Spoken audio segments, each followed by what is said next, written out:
बघूया 100% बातम्या। धावत्या ट्रेनमधील हत्याकांडाने महाराष्ट्र हादरला। जयपूर एक्सप्रेसच्या एकूण 3 डब्यांमध्ये गोळीबार झाला।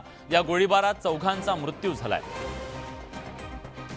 जयपूर सुपरफास्ट एक्सप्रेस वापी आणि मीरा रोड स्थानकादरम्यान असताना हवालदार चेतन सिंग आणि काही प्रवाशांमध्ये वाद झाला। त्यात चेतनला इतका राग आला की त्याने प्रवाशांवर बंदूक उगारली।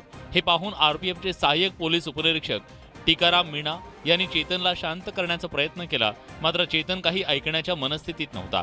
त्याने त्याच्या वरिष्ठांसह प्रवाशांवर सुद्धा गोळीबार केला। यात टिकाराम मीणांसह 4 जणांचा जागीच मृत्यू झाला। B5, S6 आणि पॅन्ट्री कारमध्ये चेतन सिंगने गोळीबार केला। आरोपीनं फायरिंग केल्यानंतर चेन खेचून गाडी थांबवली आणि तो पळून जात होता, मात्र कर्तव्यावर असणाऱ्या पोलिसांनी जीवाची बाजी लावून त्याला पकडलं। सगळ्या व्हिडिओज हे तपासामध्ये एकत्र घेतले जातील, ते कोलॅबोरेट केले जातील आणि त्यानंतरच त्याच्यावरती कुठलं कन्क्लुजन काढता येईल। तो मॅनग्रोव्ज मध्ये पळून गेला। मॅनग्रोव्ज मध्ये या पोलिसांनी त्यांना पकडण्याचा प्रयत्न केला आणि त्याला पकडलं। सध्या पोलिसांकडून अन्य प्रवासी आणि टीसीचे जबाब नोंदवण्याचं काम सुरू आहे। जयपूर एक्सप्रेसच्या 3 डब्यांमध्ये गोळीबाराची घटना घडली। या घटनेमध्ये आरपीएफ जवान चेतन सिंगने केलेल्या गोळीबारात चौघांचा मृत्यू झाला। चेतन सिंगने हे पाऊल का उचललं याबद्दल आता उलटसुलट चर्चांना उधाण आलंय। जयपूर एक्सप्रेसमध्ये गोळीबार करत हत्याकांड घडवणारा चेतन सिंग हत्याकांडानंतर बराच वेळ मृतदेहांशेजारी उभा होता, अशी माहिती प्रत्यक्षदर्शींनी दिली। त्यामुळे आरोपी चेतन सिंगच्या मानसिक स्थितीबद्दल सवाल उपस्थित होतोय। तो तापट स्वभावाचा होता। चेतन सिंगची नुकतीच गुजरातहून मुंबई सेंट्रलला बदली झाली होती। त्याच्या कुटुंबातले अंतर्गत कलह, त्याची मानसिक स्थिती नीट नसल्याचंही सांगितलं जात आहे। त्यामुळे वरिष्ठांवर गोळ्या झाडल्यानंतर चेतननं दिसेल त्या प्रवाशावर गोळ्या झाडल्याची माहिती आरपीएफनं दिली आहे।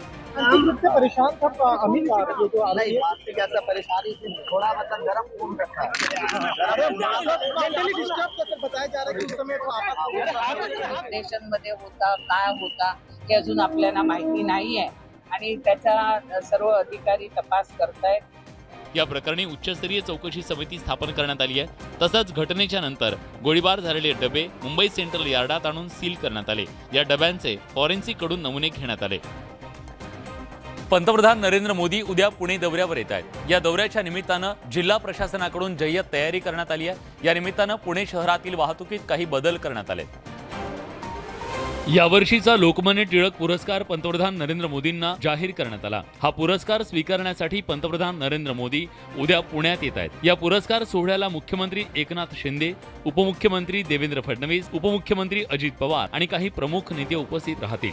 पंतप्रधान मोदी यांचं सकाळी 10:30 वाजता पुणे विमानतळावर आगमन होणार आहे। त्यानंतर 11:15 वाजता ते खासगी हेलिकॉप्टरनं शिवाजीनगर पर्यंतचा प्रवास करतील। सकाळी 11 वाजता पंतप्रधान नरेंद्र मोदी श्रीमंत दगडूशेठ गणपतीचं दर्शन आणि पूजा करतील। दुपारी 12:15च्या सुमारास लोकमान्य टिळक राष्ट्रीय पुरस्कार वितरण सोहळ्याला ते उपस्थिती लावतील। त्यानंतर 12:15च्या सुमारास ते पुणे मेट्रोच्या विस्तारित मार्गाला हिरवा झेंडा दाखवतील। पिंपरी चिंचवड महानगरपालिकेच्या हद्दीत येणारी 1280 घरं, पुणे महानगरपालिकेच्या हद्दीत येणारी 2680 घरं याचं लोकार्पण मोदींच्या हस्ते पार पडणार आहे। पंतप्रधान मोदींच्या या दौऱ्याची जय्यत तयारी करण्यात आली असून पुणे शहरातल्या वाहतुकीच्या मार्गात अनेक बदल करण्यात आलेत। लोकमान्य टिळक राष्ट्रीय पुरस्कारावरून महाविकास आघाडीत असंतोष निर्माण झालाय। पंतप्रधान नरेंद्र मोदी आणि शरद पवार एकाच व्यासपीठावर येणार असल्यानं मवियातले नेते नाराज झाल्याचं कळतंय। ही नाराजी मवियाच्या मुळावर येण्याची शक्यता व्यक्त केली जाते। लोकमान्य टिळक स्मारक ट्रस्टचा लोकमान्य टिळक राष्ट्रीय पुरस्कार पंतप्रधान नरेंद्र मोदींना जाहीर झाला। मंगळवारी पुरस्कार वितरण सोहळ्याच्या निमित्तानं पंतप्रधान नरेंद्र मोदी आणि शरद पवार एकाच व्यासपीठावर येत आहेत। त्यामुळे काँग्रेस आणि ठाकरे गटात अस्वस्थता आहे। कुणी कार्यक्रमाला जावं याबद्दल माझं काही मत, कुणी उपस्थित राहील त्यांचा वैयक्तिक प्रश्न। मवियात निर्माण झालेल्या तिढ्यावरून सत्ताधाऱ्यांनी विरोधकांना टोले लगावण्याची आयती आलेली संधी साधून घेतली। हा एका संस्थेनं आयोजित केलेला कार्यक्रम असल्यानं याकडे राजकीय दृष्टिकोनातून पाहू नये असं आवाहन रोहित पवारांनी केलंय। शरद पवारचा राष्ट्रवादी पक्ष हा त्यांचा आहे, त्यांनी कुठं जावं कुठं नाही जावं हे महाविकास आघाडी ठरवू शकत नाही। राजकीय वातावरण आणि उद्याचा कार्यक्रम याला कुणीही जोडू नये असं माझ्यासारख्याला सुद्धा वाटतं। भारतीय असंतोषाचे जनक म्हणून लोकमान्य टिळक यांना ओळखलं जायचं, मात्र आता त्यांच्या नावानं दिल्या जाणाऱ्या पुरस्कारावरून मवियात असंतोष निर्माण झालाय असं म्हटलं तर अतिशयोक्ती ठरणार नाही। पुरस्कारावरून महाविकास आघाडीत असंतोष निर्माण झालाय। पंतप्रधान नरेंद्र मोदी आणि शरद पवार एकाच व्यासपीठावर येणार असल्यानं मवियातले नेते नाराज झाले. ही नाराजी मवियाच्या मुळावर येण्याची शक्यता आहे. पंतप्रधान नरेंद्र मोदी उद्या पुणे मेट्रोच्या 2 महत्त्वाच्या मार्गिकांचं उद्घाटन करणार आहेत. पुणे मेट्रोच्या फुगेवाडी ते सिव्हिल कोर्ट आणि गरवारे कॉलेज ते रुबी हॉल मार्गिकेचं लोकार्पण होणार आहे. पुणे मेट्रोच्या फुगेवाडी ते सिव्हिल कोर्ट या 6.9 किलोमीटरच्या मार्गिकेवर 4 स्थानकं आहेत, तर गरवारे कॉलेज ते रुबी हॉल या 4.7 किलोमीटरच्या मार्गिकेवर 7 स्थानकं आहेत. पुण्यातल्या अत्यंत महत्त्वाच्या ठिकाणांना कनेक्ट होत आहे आणि आता आपण जे स्टेशनवरनं आलो ते सिव्हिल कोर्ट अंडरग्राऊंड स्टेशन आहे, हे भारतातले वन ऑफ द डीपेस्ट स्टेशनपैकी आहे. सगळ्यात देशातलं सगळ्यात भुयारी अंडरग्राऊंड स्टेशन हे पुणे असणार आहे. ही मेट्रो सेवा सकाळी 7 वाजल्यापासून सुरू होऊन रात्री 10 पर्यंत कार्यान्वित राहील.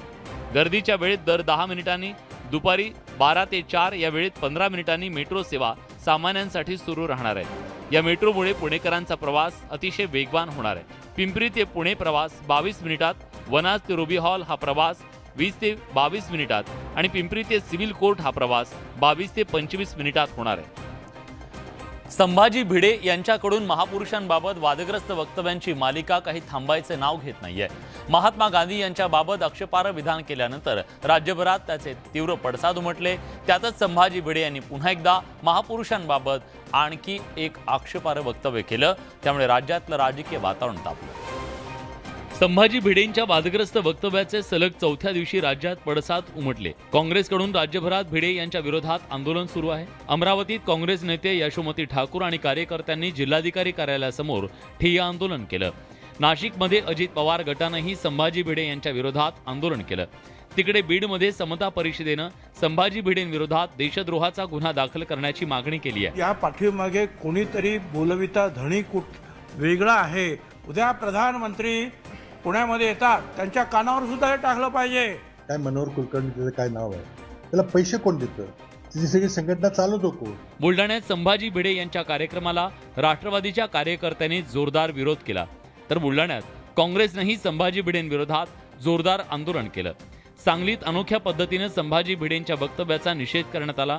काँग्रेससह पुरोगामी संघटनांकडून महात्मा गांधी यांच्या पुतळ्याला दुग्धाभिषेक घालण्यात आला. शिवप्रतिष्ठान हिंदुस्थानचे प्रमुख संभाजी भिडे यांनी राष्ट्रपिता महात्मा गांधी यांच्याबद्दल वादग्रस्त विधान केलं. त्यानंतर संभाजी भिडे यांच्यावर सर्व स्तरातून टीकेची झोड उठतीये. मात्र संभाजी भिडे यांच्यावर टीका करणाऱ्या नेत्यांना धमक्या येऊ लागल्यात. रविवारी माजी मुख्यमंत्री पृथ्वीराज चव्हाण यांना धमकीचा ईमेल आणि फोन आला. ही घटना ताजी असताना काँग्रेसच्या नेत्या यशोमती ठाकूर यांना जीवे मारण्याची धमकी देण्यात आली आहे. वादग्रस्त वक्तव्य करणाऱ्या संभाजी भिडेंचा निषेध करत त्यांना अटक करण्याची मागणी यशोमती ठाकूर यांनी केली. मात्र याच टीकेनंतर ट्विटरवरून तुमचा दाभोळकर करू अशी धमकी मिळाल्याचं यशोमती ठाकूर यांनी म्हटलंय. तसंच आपल्या जीवाचं काही बरं वाईट झाल्यास गृह विभाग त्याला जबाबदार असेल असं ठाकूर यांनी म्हटलंय. दाभोळकरांची जशी गत केली तशी तुमची गत करू. माझ्या जीवाला जर काही झालं तर ह्याला जबाबदार होम डिपार्टमेंट राहील हे नक्की, याला जबाबदार हे सरकार राहतील हे नक्की. धमकीनंतर ठाकूर यांच्याबाबत कोणताही अनुचित प्रकार घडू नये यासाठी यशोमती ठाकूर यांच्या सुरक्षेत वाढ करण्यात आली आहे. राज्य मंत्रिमंडळ विस्ताराच्या पुन्हा एकदा चर्चा सुरू झाल्या.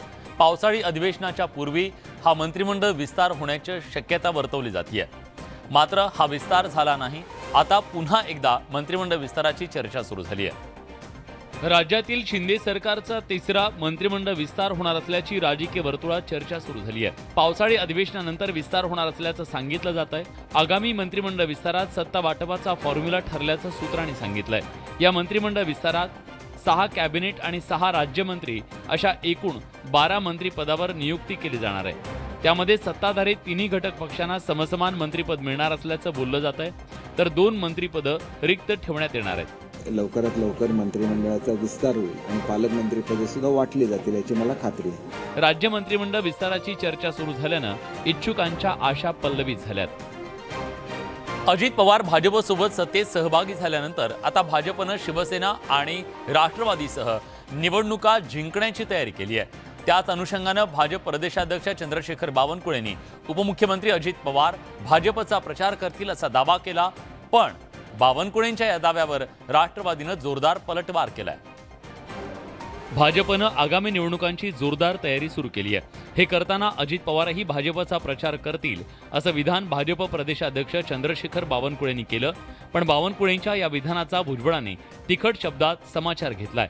बावनकुळ्यांना जे आहे आता सगळंच काय पुढचं दिसतंय. बावनकुळे पंडित कधीपासून झालं मला काही कळत नाही. भुजबळांच्या विधानानं अजित पवार गट सत्तेत असूनही भाजपपासून 2 हात लांब राहतोय की काय असा संशय आहे. बावनकुळेंनी मात्र पुन्हा एकदा त्यांच्या विधानाचा पुनरुच्चार करत भुजबळांचा संभ्रम दूर करण्याचा प्रयत्न केलाय.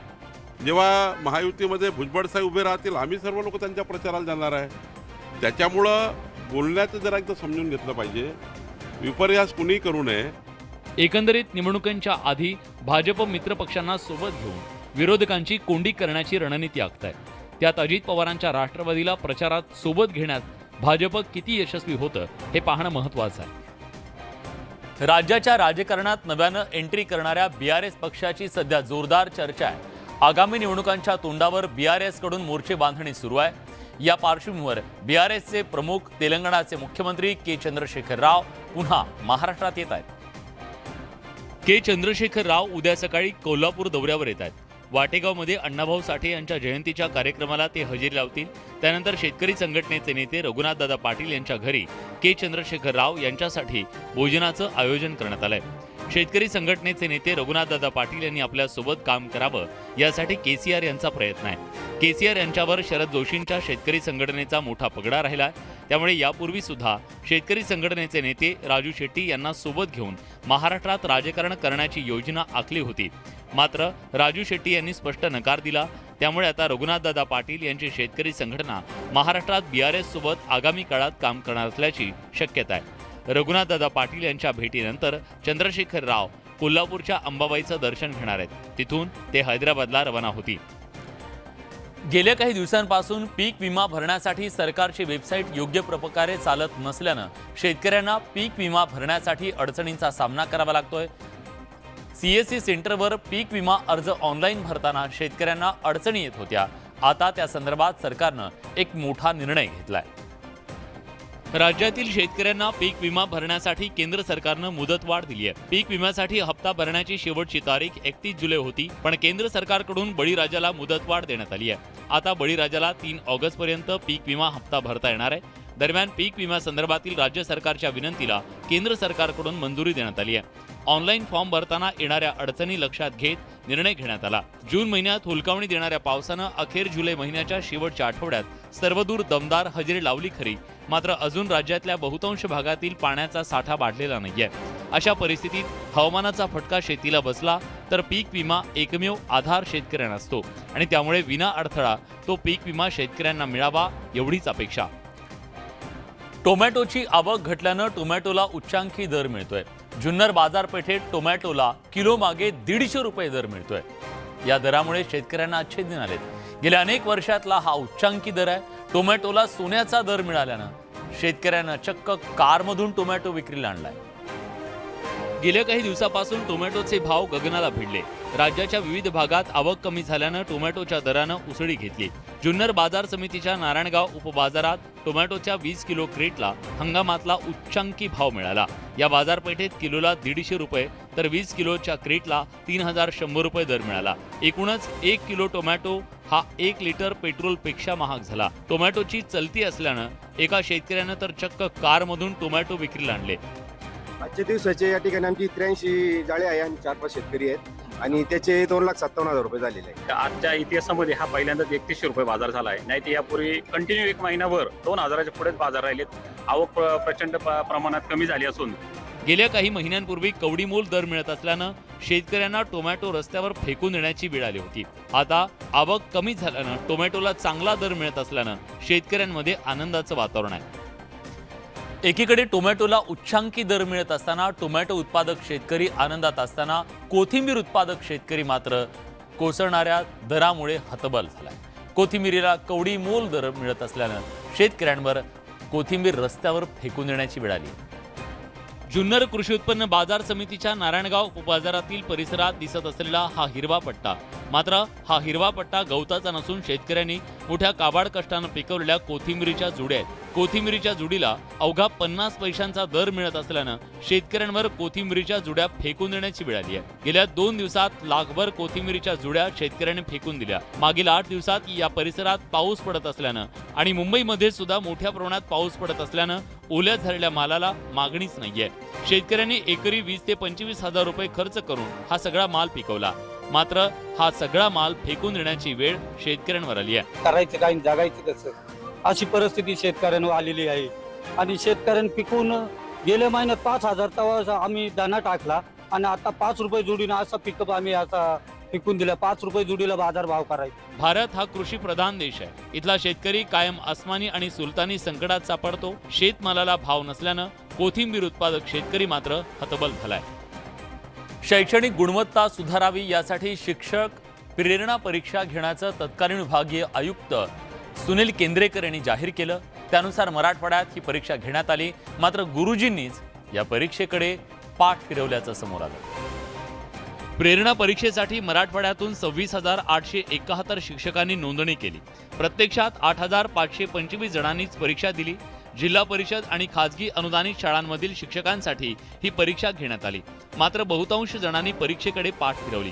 एकूण शिक्षकांच्या तुलनेत केवळ 32% शिक्षकांनी परीक्षेला उपस्थिती दर्शवली. परीक्षेचं नियोजन चुकल्याचा आरोप शिक्षकांनी केलाय. शिक्षकांनीच परीक्षेकडे पाठ फिरवल्यानं विद्यार्थ्यांस सांगे ब्रह्मज्ञान, स्वतः कोरडे पाषाण अशी चर्चा रंगल्याचं पाहायला मिळतंय. समृद्धी महामार्गावर काही दिवसांपूर्वी भरधाव बसला झालेल्या अपघातात 25 प्रवाशांचा मृत्यू झाला. या मार्गावर अपघाताच्या अनेक घटना घडल्या. या अपघातांच्या घटनांना आळा घालण्यासाठी परिवहन विभागाकडून अनेक उपक्रम हाती घेण्यात आले.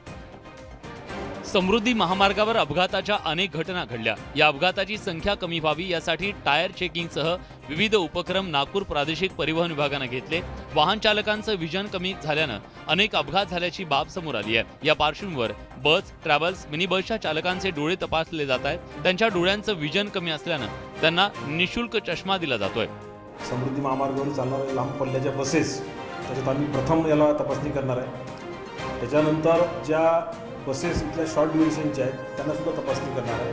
म्हणजे पॅसेंजर वाहनारी जी यंत्रणा आहे मुख्यत्वे त्याच्यावर फोकस करून अपघात टाळता येतील. अपघात रोखण्यासाठी विविध उपाययोजना परिवहन विभाग राबवत असलं तरी वाहन चालकांनी वाहतुकीचे नियम तंतोतंत पालन केल्यास अपघातांची संख्या कमी होऊन लाख मुलाचा जीव वाचू शकतो. चोरी करताना आपली ओळख पटू नये म्हणून अनेकदा चोरटे तोंडाला रुमाल बांधतात. अनेक प्रयोग करत चोर आपली ओळख लपवत असतात. मात्र जालन्यातल्या एका चोरानं जी शक्कल लढवली आहे ना ती ऐकून तुम्ही थक्क व्हाल. जालना शहरात एका चोरानं त्या पुढे जात भन्नाट जुगाड लावत आपली ओळख पोलिसांपासून लपवण्याचा प्रयत्न केला. त्यामुळे अनेकदा सीसीटीव्हीत कैद होऊन देखील तो पोलिसांना सापडत नव्हता. अखेर या चोरट्याचा भांडाफोड झालाय. टक्कल असताना रात्री चोरी करायची, मात्र ओळख पटू नये म्हणून दिवसा डोक्यावर बनावट केसांचे वीग लावून हा चोर फिरायचा. त्यामुळे अनेकदा सीसीटीव्हीत कैद झाल्यानंतरही या चोराची खरी ओळख पटत नव्हती. अंबड शहरासह पैठण, पाचोड इथं विविध ठिकाणी चोरी करणाऱ्या या चोरानं पोलिसांसमोर एक प्रकारे आव्हान उभं केलं होतं. शेवटी या चोराला पोलिसांनी बेड्यात ठोकल्याच. मुस्तफा अब्दुल सय्यद असं या चोराचं नाव आहे. टक्कल असलेला मुस्तफा दिवसा डोक्यावर बनावट केसांचे वीग लावून फिरायचा. त्यामुळे पोलिसांना त्याची ओळख पटवणं शक्य होत नव्हतं. अखेर पोलिसांनी त्याला अटक केली आणि चोरी केलेला मुद्देमाल जप्त केला. या सगळ्या महत्त्वाच्या घडामोडींसोबत 100% बातम्या या बुलेटिनमध्ये आपण इथेच थांबतोय. पण आमचं ब्रेथलेस आणि ब्रेकलेस बुलेटिन कसं वाटतंय आम्हाला जरूर कळवा. बुलेटिनमध्ये आपण इथेच थांबतोय. ताज्या घडामोडींसाठी बघत रहा न्यूज 18 लोकमत.